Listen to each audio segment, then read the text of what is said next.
Yun pala yung trick doon. Tapos ngayon dito. Hi! Ikaw pala.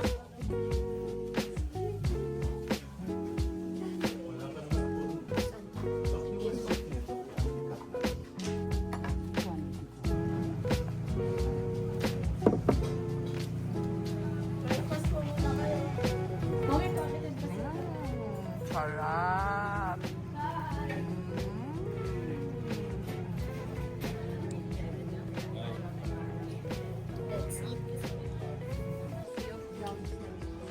Tama na, uwi na tayo. Huwag na natin pahirapan sarili na. Susunod kami dyan. Ganda nung pwesto. Direct dito, direct. Sige pa.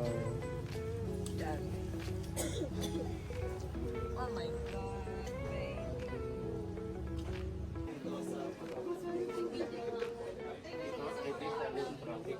Video si guys.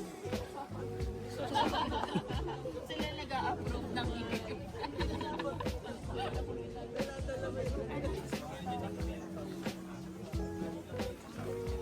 Guys, no? Natatandaan nyo kung pagkakasunod-sunod ng pagsulat nyo ng pangalan nyo, yun din. Para madali. Maria, Angelica. Jennifer. Tayo from here to the ranger station, that's 10 kilometers. It would take about 20 to 30 minutes ride. Okay? May mga mag-aakiki ba sa inyo? Akiki train. 400 meters above sea level. Sa ranger station is 2,400.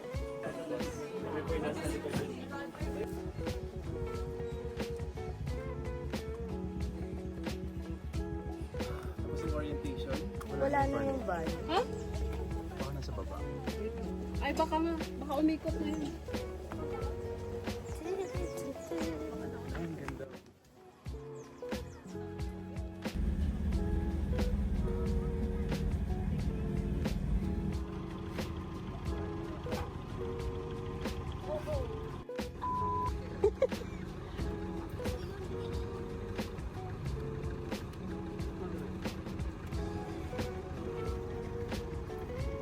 Mauna ka?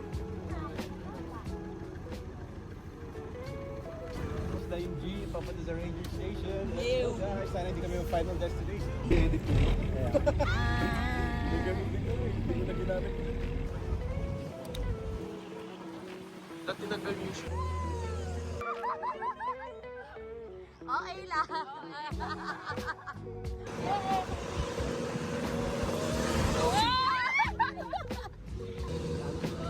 Okay na? Lapit na niya. Sobrang close up na niya sa mukha ko.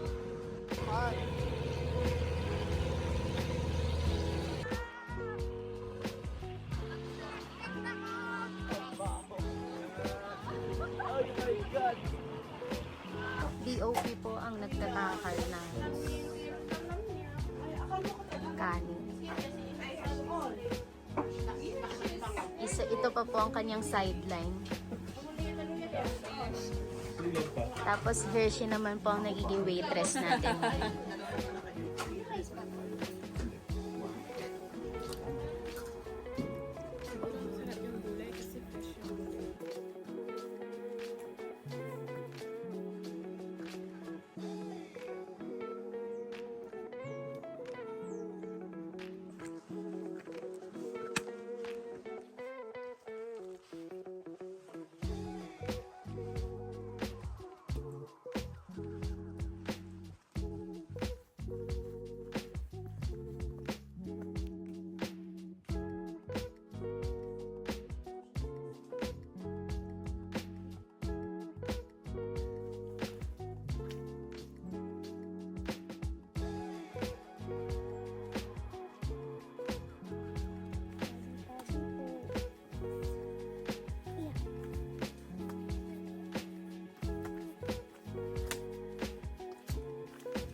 Kamusta naman, Direk? Ayun, sinisipon. Natatakot ako pababa. Hindi, ako rin. Nasa putik. Nasa putik na putik.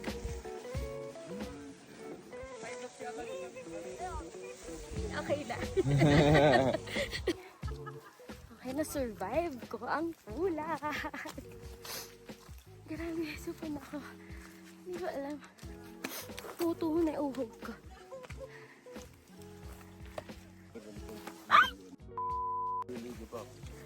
Ang pangit na ng angulo ko. So, nakita natin kung paano ako nadadapa. So, again, na-reach ko yung summit. I guess, around 7. Medyo nag-clear yung sky. Pero, for reaching to summit, yung 10 beses ako nadapa.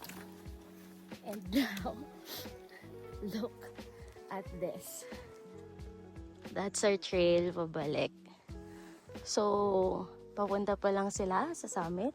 Ako, pabalik na. And, nauna kila direct. So, I guess, this is my mother mountain. Kasi parang hindi maganda yung itsura natin. Pero look ko, maling na mother nature. Wait lang. Technically, parang mag-isa lang ako. Wala akong map. And, konti lang yun. Kasi grabe na yung hamog. Sobrang steep.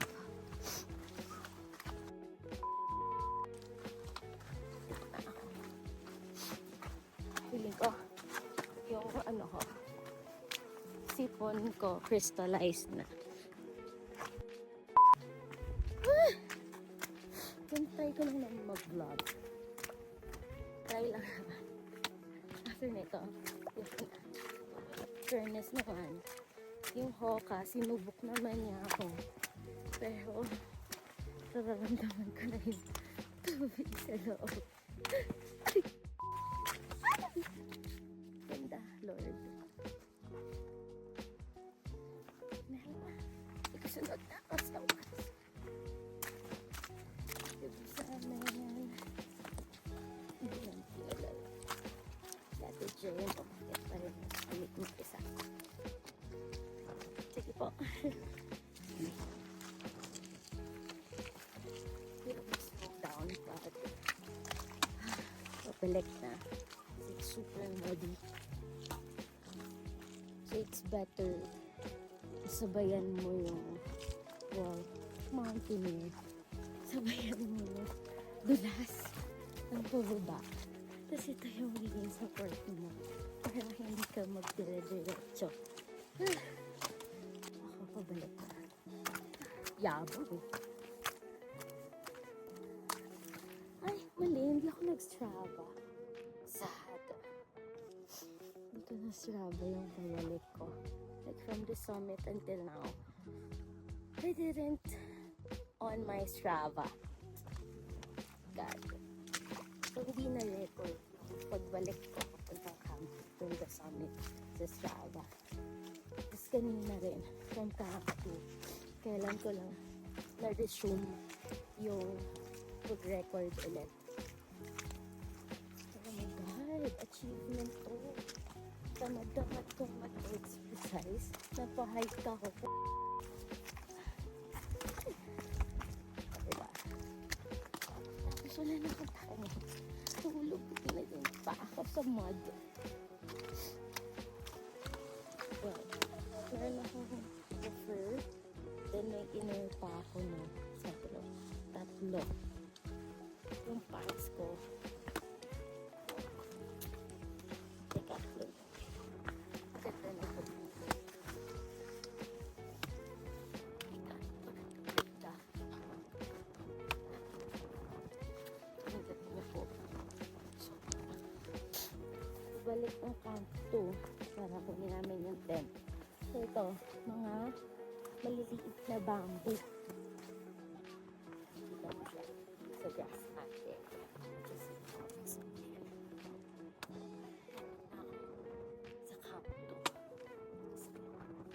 na siya.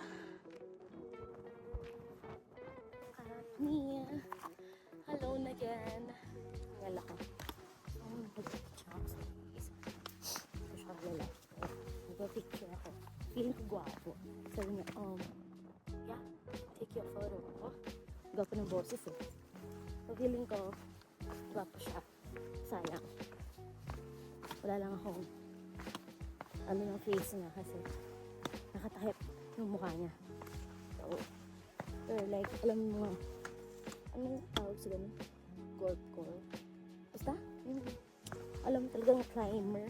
Climber. Nagiging hobby ko na ba ito? Eme, tingnan na ako. Hirap palang mag-vlog.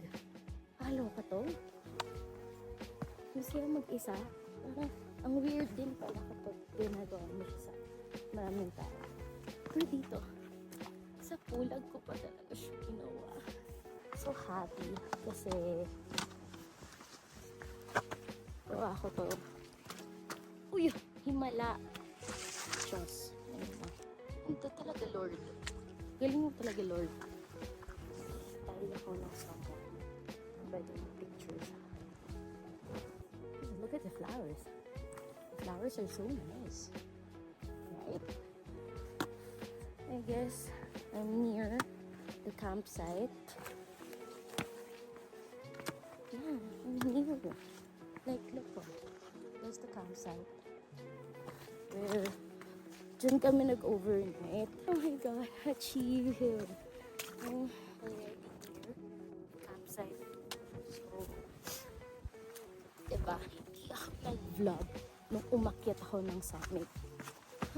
Nag-vlog ako nung bumaba ako ng summit. Ganda. Know how to akyat a mountain. I'm so proud of myself. Thank you, Lord. I'm entering now campsite ko. Ate Jen yun. Dito kami. And I don't know if nandito yung iba. Welcome back! I'm happy! Clearing. Kinda. Pero kanina pa kami nasa hike. So, balik na ako ng ranger yung drop-off area. Ang kita ang mga dala ko. So, mag-isa lang ulit ako. Wala akong kasabay. Mauna sila direct sa akin. Kasi anintay ko pa si Hershey. Hindi na ako nahuli sa bat namin. Si Ate Jen. Hindi niya alam na ready na pala kami. Hindi pa niya nasa-set down yung tent niya. Aray ko. Again, I'm alone in the wilderness. Talking to you. Update. It's already 12. Look at my view. So, ito yung starting point. Papuntang pulag. 12-ish na. And pagod na. This is super bigat. Yan ang backpack ko. And I'm planning to ride habal-habal going to the homestay that we're gonna get freshen up before we go back Manila. So, malapit na dito. Like, I guess, 10-minute walk. You can see. Pakita kasi inyo. Yan. Diba? Yan ang haba ng pila sa habal. And, if I want to do habal, I'm gonna make pila. Why konyo? Shit. I can do this. Oh, and then I'll do this. Mayroon pang stairs doon. Fuck. It's steep. Oh my God, cannot. Pwede kang mag-overtake. Beautiful. And blooming season nila today. Tapos pag ginamit mo yun sa kasal, ang mahal-mahal. Hindi na lang. Iwan ko itong habal na. So, kapila na. So, hindi ko na videohan yung sarili ko na sumakay ng habal.